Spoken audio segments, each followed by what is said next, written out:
எண்ணி பாருங்க. அண்ணா திமுக ஆட்சி 10 ஆண்டுல எப்படி இருந்தது? திமுக ஆட்சி இப்பொழுது வந்து 50 மாத காலம் ஆயிட்டு.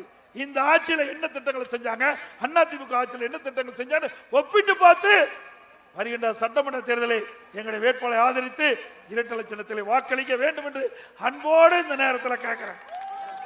நாங்கள் உரிமையோடு கேட்கிறோம், செஞ்சோம், நெஞ்ச நிமித்தி கேட்கிறோம். ஒரே ஆண்டுல 11 மருத்துவக் கல்லூரி, அரசு மருத்துவக் கல்லூரி கொண்டாந்தோம். 7 சட்டக்கல்லூரி நான் கொண்டாந்தேன். கால்நடை மருத்துவக் கல்லூரி, என்ஜினியரிங் கல்லூரி, கலை மற்றும் அறிவியல் கல்லூரி, இப்படி ஏராளமான கல்லூரியை திறந்து நம்முடைய மாணவ செல்வங்கள் குறைந்த கட்டணத்தில் உயர்கல்வி படிக்கக்கூடிய சூழ்நிலையை நாம் உருவாக்கி தந்தோம். ஒரு கல்லூரியாவது மருத்துவக் கல்லூரி முன்னால் கொண்டு வர முடிஞ்சதா? எதுவுமே இல்லை.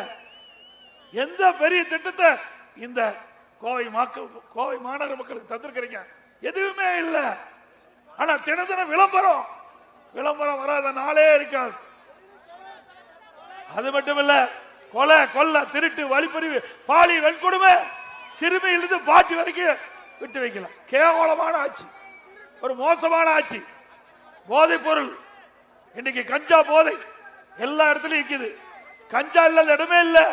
இனிமே ஸ்டாலின் மாடல் அரசாங்கத்துக்கு பிறகு போதை மாடல் அரசாங்கம் வச்சிடலாம். ஸ்டாலின் மாடல் அரசாங்கத்துக்கு பேர்ல போதை மாடல் அரசாங்கம்.